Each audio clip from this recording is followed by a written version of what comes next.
हे बघा मित्रांनो, आज आम्ही करणार आहोत गाजराचा हलवा। मस्तपैकी गाजर घेतलेले आहे आम्ही छान शुद्ध धुवून, आणि स्लाइस त्याच्यावर तुम्ही बघू शकता कशा पडायला स्लाइस। आता पुढची रेसिपी सांगतो तुम्हाला।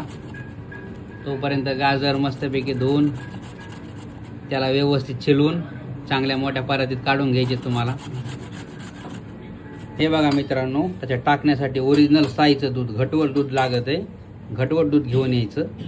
आता आम्ही कढईमध्ये गाजराचा किस टाकलेला आहे, शेगडी चेतलेली आहे, बघू शकता तुम्ही अशा प्रकारे टाकलाय आम्ही। आता इलायचीची व्यवस्थित बारीक करून घेतले जातात, बघू शकता तुम्ही। बघू शकता तुम्ही कशा प्रकारे आम्ही घटवट तूप घेतलेला आहे। ओरिजिनल तूप लागते मित्रांनो। स्वाद असा घमघम आला की आपला गाजराचा हलवा एकदम परफेक्टपणे तयार होईल। आता मित्रांनो, आता गाजरच्या हलव्यामुळे थोडा स्वाद येत आहे, वाफा निघत आहे, याचा अर्ध थोडा शिजत आलेला आहे आमचा आता हलवा। बघू शकता तुम्ही, आम्ही सगळं सामान सध्या रेडी करून ठेवलेलं आहे मित्रांनो। आता तूप तुम्ही उली प्रमाणात तुम्ही सोडू शकतात, थोड्या प्रमाणात जसं लागेल तसं तूप तुम्ही सोडायचं व्यवस्थित मॅरिनेट होण्यासाठी। आम्ही 1 ते 2 चमचे तूप सोडलेलं आहे याच्यामध्ये, आणि आता त्याला काय करत आहोत, परतत आहोत आम्ही। आता ते काय होणार, तुपामध्ये परत येतं शिजणार। आता तुपामध्ये शिजत असताना किमान 5 ते 10 मिनिटं त्याला काय करायचंय, खालीवर असं परतीत राहायचंय मित्रांनो। बघू शकता तुम्ही कशा पद्धतीने परतायचंय ते गाजराचा हलवा। आता लगेच या हलव्यामध्ये शाईवालं जे काय दूध असतंय ते समोर आणून सोडायचंय।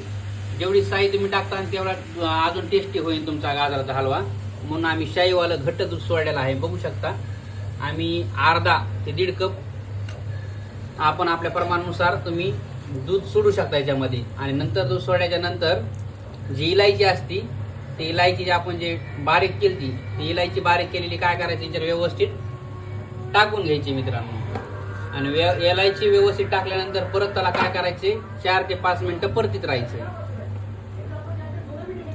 मित्रांनो। आता आम्ही एवढ्या प्रमाणात साखर टाकलेली आहे, जवळपास 1.5 ते 2 कप एवढी साखर टाकलेली आहे।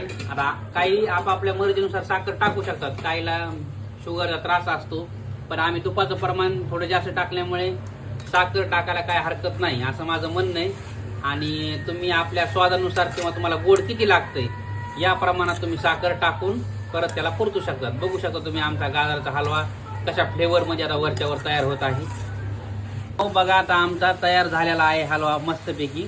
आता मी बघायला खालीवर करीत आहे असं बघू शकता तुम्ही। आणि आता थोडंफार आता पाणी आटरत आलं, याचा अर्थ आपला हलवा शिजलेला आहे मस्तपैकी।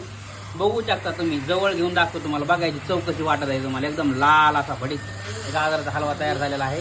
आणि आता मी तिला सांगत आहे बटन बंद कर म्हणून। आता तुमचा जसा हलवा शिजत असेल तर शेगडी आता बंद करायची आणि केवळ वाफेवर फ्राय होईन असा ठेवायचा।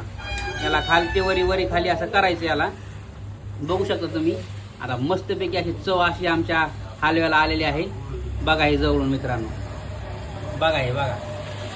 फायनली मित्रांनो, आपला गाजराचा हलवा तयार झालेला आहे आणि तुम्ही बघू शकता। आता मी बसून मस्तपैकी याचा आस्वाद घेणार आहे।